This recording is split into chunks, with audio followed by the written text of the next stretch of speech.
Actually, nung narinig ko yung deception,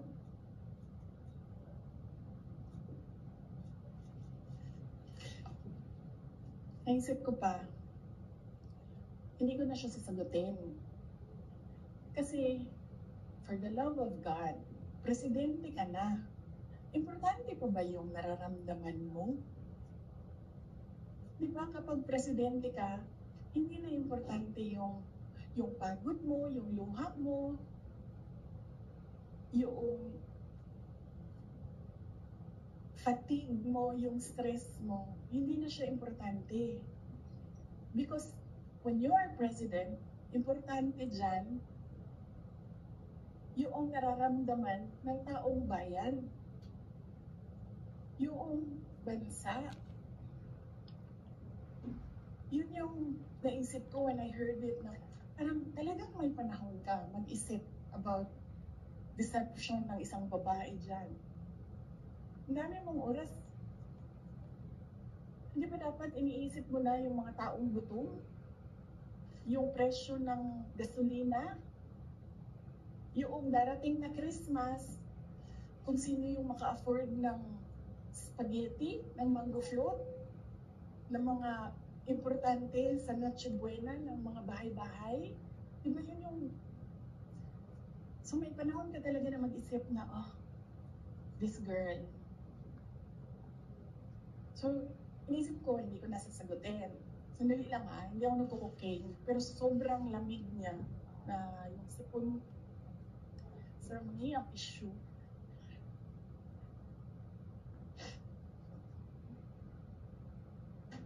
O wag niyo lang ina-answer kasi sa sobrang dami natin. Tissue lang sir, may panyo. Ayun ko ng panyo. Huwag niyo i-off sir kasi sa sobrang dami natin, mamamatay tayo dito pag walang aircon. Kasi hindi iikot yung hangin. Okay, hindi ako umiiyak, hindi ako nagko-cocaine. Malamig yung aircon. Okay. So yun, hindi ko na siya sasagutin. Kasi naman, hindi naman siya mahalaga sa bayan. Pakialam natin sa kung anong nararamdaman ng president at vice president, di ba? Ako gani, sabi ni Saya pa, dawat-dawat raman na. Di ba? Dawat-dawat raman na.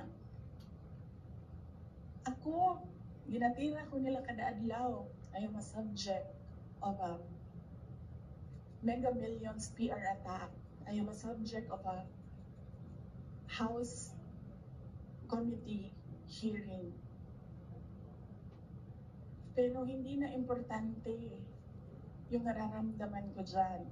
Ang mahalaga, matuloy namin sa Office of the Vice President kung ano yung sinabi namin na gagawin namin. Diba? So, I don't understand why we're talking about feelings. So, hindi ko na siya sasagutin. And then, sabi ng mga tiga Davao, nandun ako sa Davao nung lumabas niyang deception na yan. And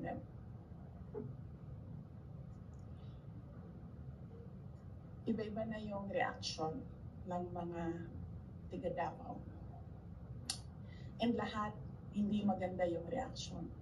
Yawa na, siya na'y nangilad, siya pa'y nangbudol, siya pa'y bagagnaw na musulti na I was deceived. So I thought, well, I will not talk for myself, but I will talk for all the Filipinos na ang nararamdaman nila ay hindi nabalik ang justice ng boto nila.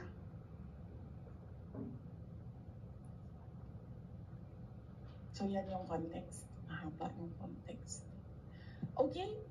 So nasaan ako? 2021 January. 2021 October filing.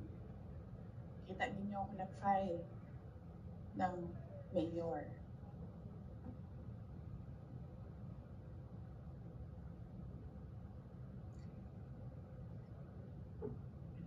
Mayor talaga yung tatakbuhan ko. Sakit sa akin na naririnig yung mga tao na we are disappointed in you. Kasi sa pagtakbo ba, dili man gud na siya kana ganing kung ingnan ka sa mga tao nga daganday mo dagan na lang ka munaw-na ko daw ka dagan ko presidente inganyan nga tabo. Nagkaroon ako ng SWOT analysis para lang takbo o hindi, di ba? Lahat ng pumapasok sa opisina ko when I was mayor, meron akong paper nakahati ng ganyan.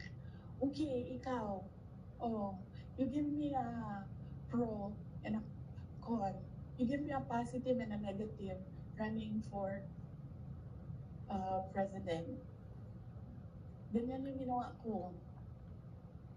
And unfortunately, mas maraming negative kaysa sa lumabas na positive. And honestly, sa totoo lang, sabihin ko sa inyo, ang number 1 doon na positive, ganito lang. Ganito kasimple. Pangarap ko, magkaroon ng effigy na sinusunog. Totoo yan.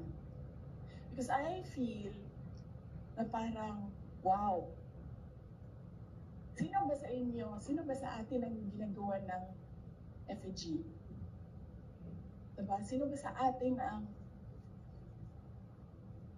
meron talagang tao na hindi matutulog ng ilang araw para gagawa ng effigy tapos susunugin? Diba? So naisip ko, when I become president, meron akong effigy. Sasunugin nila and magpapapicture ako doon. Kasi hindi lahat ng tao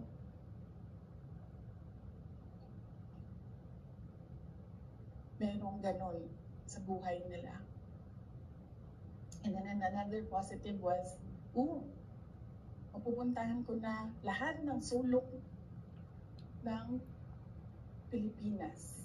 Makikilala ko na lahat ng mga tao, mga kababayan ko sa Pilipinas. Mapupuntahan ko lahat ng mga bansa na madaming Pilipino na nagtatrabaho doon, na tumutulong sa ekonomiya natin dito sa bansa.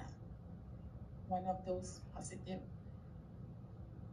things na nalista doon, na nasabi ko, kung makapunta ako doon sa kanilang lugar, baka naman ma-inspire sila na gawin kung ano yung ginagawa sa Davao City. At the time, bago ako bumaba for mayor, Davao City, nabayaran namin yung utang ng Davao City. 0 ang utang ng Davao City. Number 4 kami sa competitiveness across the country among all HUCs. Number 8 kami sa pinakamayaman na syudad. Insurgency-free kami. Ang dami naming awards. If I remember the number right, 117 awards ang 2016 namin until 2022 ang mga recognition namin sa lahat ng ginawa namin sa Davao. Hindi na nila kami matalo sa most child-friendly city in the Philippines. Nag-Hall of Fame na kami sa Davao. So naisip ko, baka naman kung mapuntahan ko yung ibang lugar, may isip nila na pwede yan dito sa amin. That will improve the quality of life of our kababayans. So anyway, sana ako.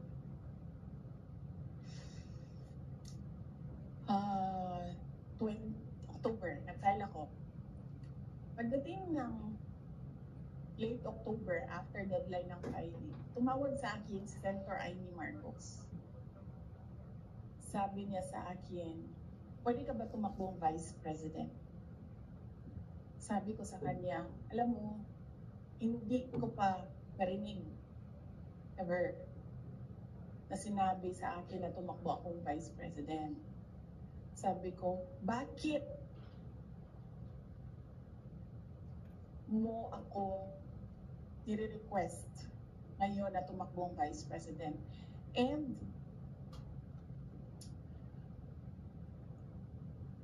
I'm happy that she was honest enough to say, kasi matatalo kami ni Lenny kung hindi mo dalahin ang Bisaya. It was very straightforward. Now, it was all about winning, sinabi niya sa akin. So sabi ko sa kanya, Bisaya naman din ang ato ang istoryahan din ni tawagan ninyo si Bato de la Rosa. Ask him to slide down to VP, tumatakbo siyang president. And then ang answer niya was, nah. And then I told her, well, ask PRD to run as your vice president. And then she said, well, that's a closed book already kasi tumatakbo si BG. So, ask BG to run as your vice president. Mga Bisaya na tanan. And then she said na, I don't think kayanin na manalo kami kay Lenny. And then I said, ask Manny Pacquiao to slide down. He's already running for president. And she said, we already did. And Manny Pacquiao told us that God asked me to run for president. So how can you argue with God? Totoo yan. I don't think she will deny that. Very straightforward naman si Senator Amy Marcos. Mainit na siya ngayon.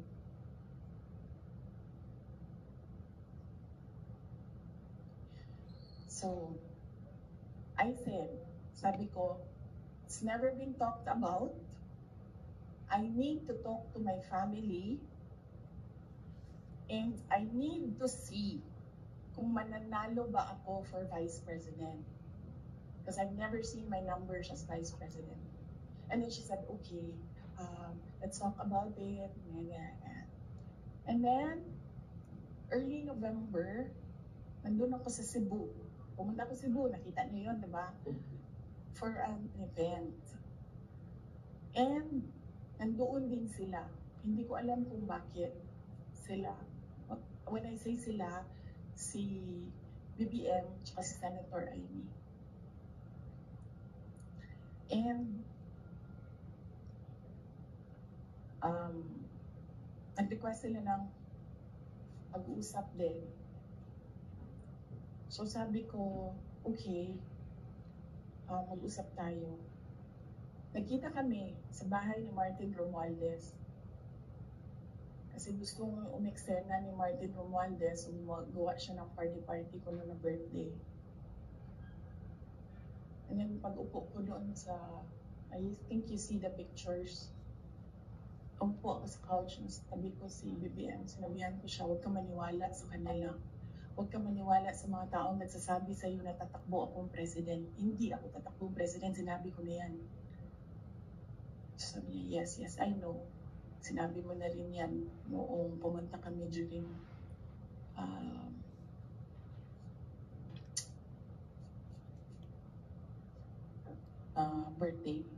birthday ko. May 29 ata sila pumunta sa Davao. So okay na yun. And then we had another meeting, wala na si Martin Romualdez. Kasi hindi naman talaga siya kasali. Sinisiksik-siksik lang niya yung sarili niya. Totoo yan. Ito yan. Papunta tayo kay Martin mamaya.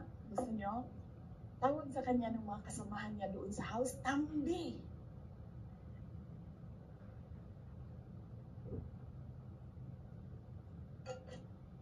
Anyway, nagkaroon kami ng ibang meeting. Sa Cebu pa rin.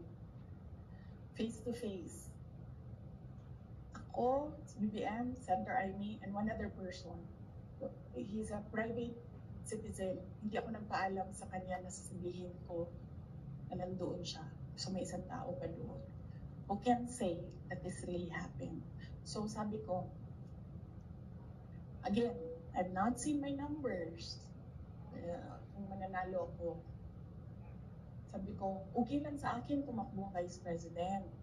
Sabi ko, number one, siguro man ma-reduce konti ang disappointment ng mga tao sa hindi ko pagtakbo President. I think may intindihan na nila.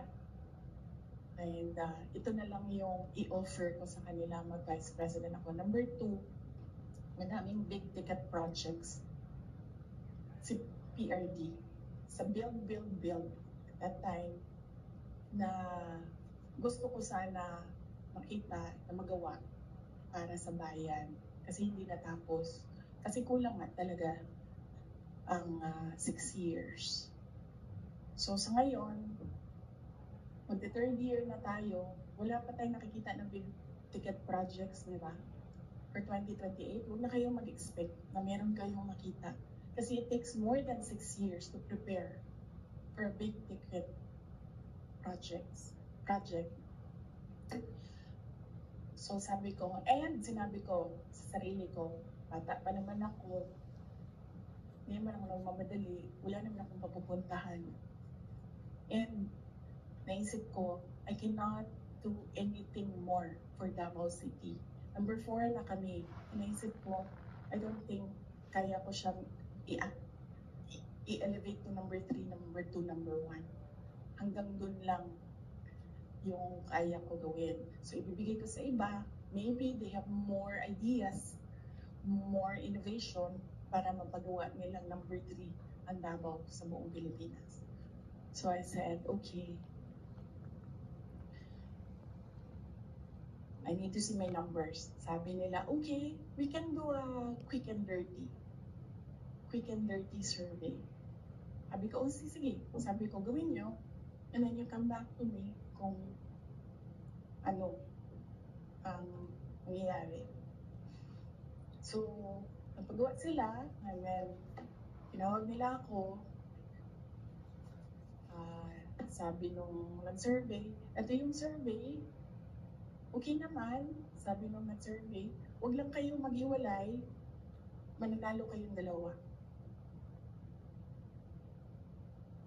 Ito yun. Hindi pwede mag-picture, pero pwede ko ipakita sa inyo mamaya. Kinoveran lang namin yung mga private citizens dito sa photo na ito. Ito, pinresent yung survey. May cover lang yung mga tao na private citizens.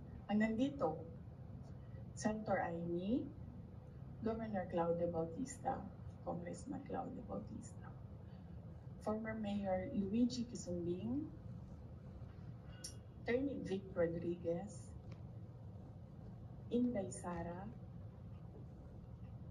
the infamous Vice President, BBM Sandro Marcos. Pwede niyo tingnan mamaya, bawal mag-picture na. Okay. So sabi ko, okay, balikan ko kayo, kausapin ko pamilya ko. Nausap ko, mama ko. Kinausap ko yung dalawa kong kapatid, si Paulo at si Baste. Umupo kaming 4. Sabi ko, takbo akong Vice President, ito yung mga rason sabihin niyo sa akin, bakit hindi ako tumakbong Vice President? Wala mo silang sinabi. Ang sinabi lang ng mga kapatid ko, anong matulong namin sa iyo. And then sabi ng nanay ko, okay, sige. And then, sumulat ako ng letter, na-address ko kay PRD. Sinabihan ko yung kapatid ko, si Baste, kinausap ko siya. Sabi ko sa kanya, kaya mo ba ang gawing number 3 itong Davao City? Kaya mo ba saluhin? Kasi kung hindi mo gusto, di mo pa kaya, hindi ako tatakbong Vice President. Sabi ng kapatid ko, kaya ko, gagawin namin. Okay, tumakbo kang Vice President. So sabi ko sa kanya, okay, we're okay with you. Pakidala nitong sulat kay PRD. Sabi ng Baste, ginanon doon ng PRD, and then ginanon niya. And then he said na, wala na akong masasabi. Diyan. So,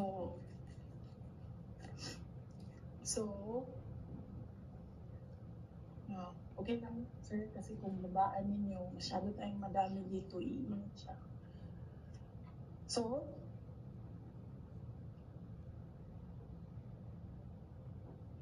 tumakbo ko ang Vice President, alam na natin lahat yun. Ginawa ko yung kampanya, alam na natin lahat yun. Okay, so, no, hindi ko sinuway, hindi matigas ang ulo ko, hindi totoo na pinatakbo akong President Duterte. In fact, every time makita niya ako ngayon, sinasabihan niya ako, huwag ka tumakbo President. Sabi niya, yung dinadaanan mo ngayon, wala iyan. Kung ikaw ay President, mas mahirap pa.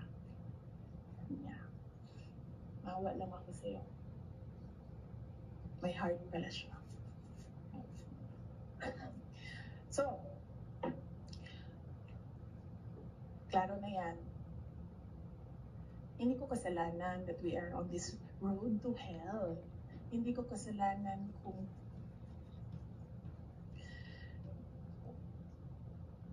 hindi marunong.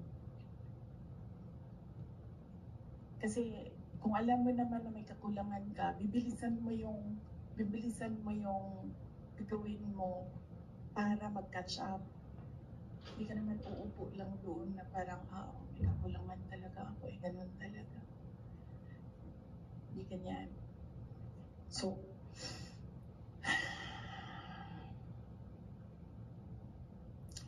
that's that.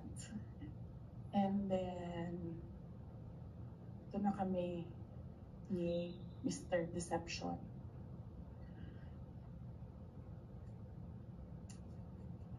Sabi ko sa kanya, dalawa lang.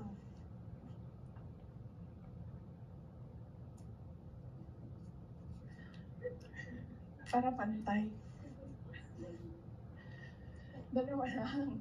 Sabi ko, dalawa lang. Ang request ko sa iyo, if you win, dalawa lang ang request ko sa iyo.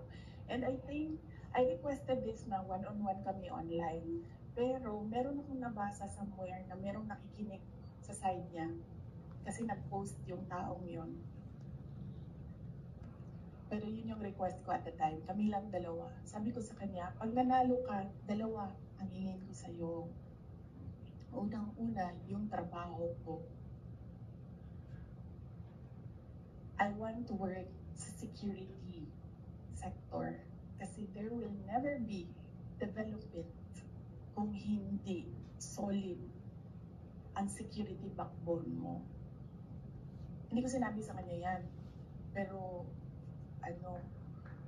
tinanong niya ako, bakit Department of National Defense? Sabi ko sa kanya, kasi karamihan naman ng problema ng insurgency, ng terrorism, nandyan yan sa Mindanao. Kinalakihan ko yan, naiintindihan ko siya. In fact, kung bumaba ako, insurgency free. ng Davao City. So, naiintindihan ko siya. Yan yung gusto ko na trabaho. He said, readily, he said yes. And then, ang isa, sinabi ko sa kanya, you know, itong trabaho na ito, maiiwanan ko yung mga anak ko. Naiintindihan ko yan. Handa ako dyan. Pero humihingi lang ako ng tulong sa iyo na suportahan mo yung air travel ko. Kasi maiiwan yung mga anak ko and gusto ko lang na pag kailangan nila ako, makakauwi ako sa kanila. Kasi itong mga bata na ito, lumaki sila sa akin. Since birth hanggang nag-decide sila na hindi na sila tatabi sa akin sa tulog. Nasa akin sila gabi-gabi. Except pag wala ako sa bahay dahil sa trabaho. So, pag sa bata kasi, hindi naman niya maintindihan na, oh anak, I have to consecrate myself to the service of the nation. Hindi mo naman pwede sabihin sa bata, yun din, maiintindihan yun. So sinabi ko sa kanya, supportahan mo lang yung air travel ko because I need to go home to my children.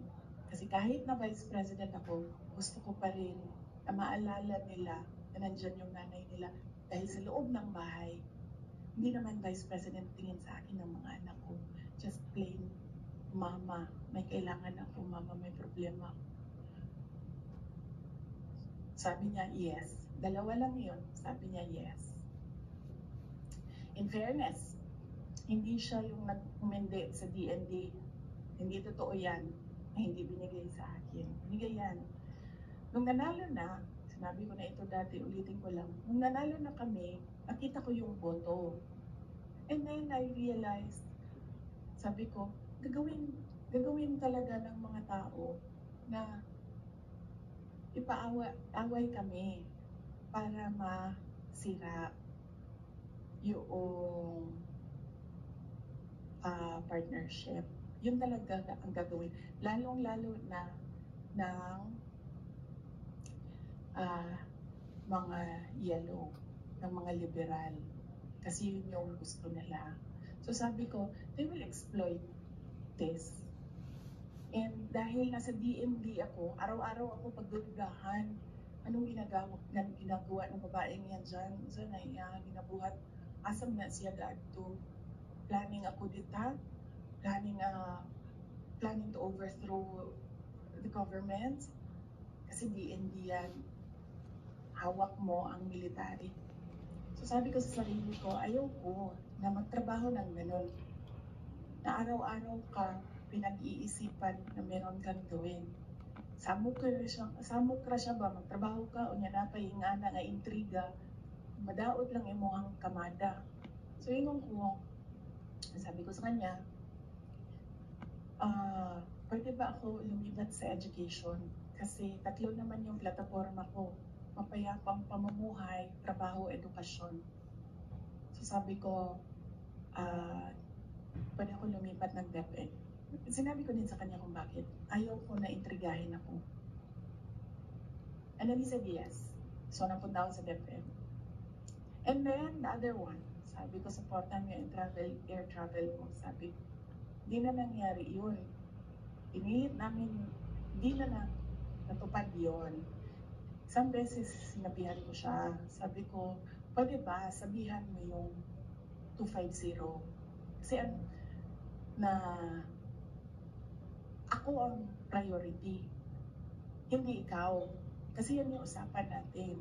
Kasi naiintindihan mo, di ba, na meron akong maliliit na anak. Kasi namin siya, do I have to tell them?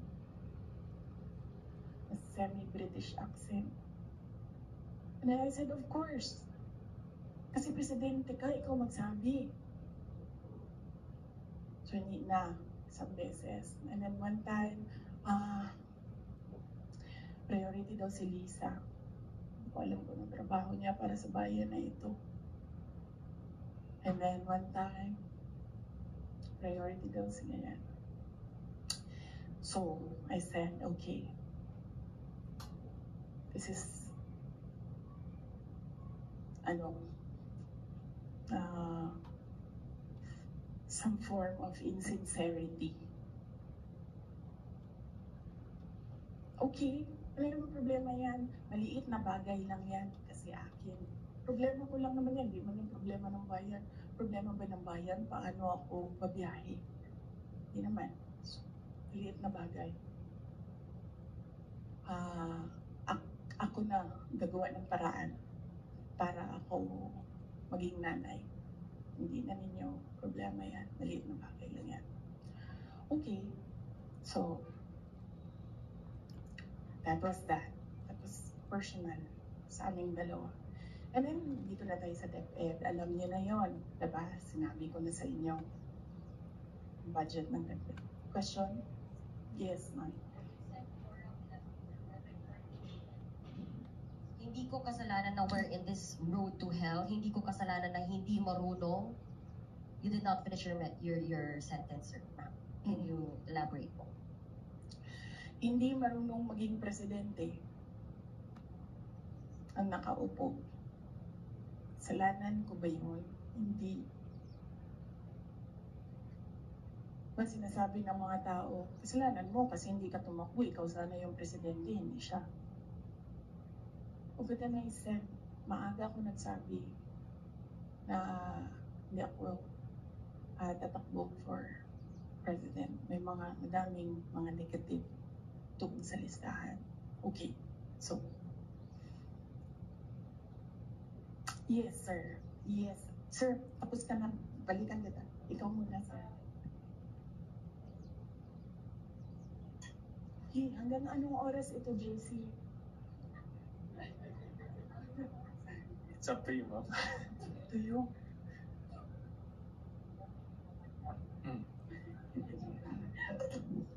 Okay. Madam VP, with all this revelation that ayun nga, meron kayong mga request kay President Bongbong Marcos in case he wins, which is he won. And of course, yung conversation nyo with Senator Amy Marcos. Ngayon ba, do you regret teaming up with President Ferdinand Marcos during the 2022 elections? Alam mo, inisip ko yan. Naisip ko na yan. And then naisip ko kasi, ganito, sila yung tumatakbo, diba? Tumakbo si BBM, tumakbo si Lenny. So, either lang naman sa kanila yung mananalo noon. Tapos mayor ako ngayon. Imagine natin, parallel world na either sa kanila ang president and then ako ang mayor. So I'm sure, lahat ng mga nakapalibot sa kanila, magtitingin pa rin sila sa akin doon sa Davao City. Hahabulin pa rin nila ako doon sa Davao City because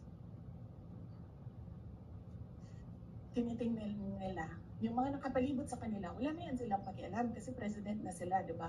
Pero yung mga nakapalibot sa kanila, may pakialam. Kasi sila yung tumitingin ng future. Sila yung tumitingin ng 2028. And then, meron akong realization yan because ang nagsabi sa akin yan, si former Senate President Manny Villar, sabi niya, wala kang kawala dyan. Saan ka man magtago, saan ka man pumunta, hahabulin ka nila kasi tinitingnan nila ang 2028. So, I don't regret running for Vice President. Kasi imagine nyo, kung mayor ako, kasi nahabol nila ako ngayon. Diba? Napakadali nila ako i-suspend. Napakadali nila ako kasuhan. Napakadali nila ako tanggalin sa pwesto as mayor. Ngayon, hindi nila ako matanggal.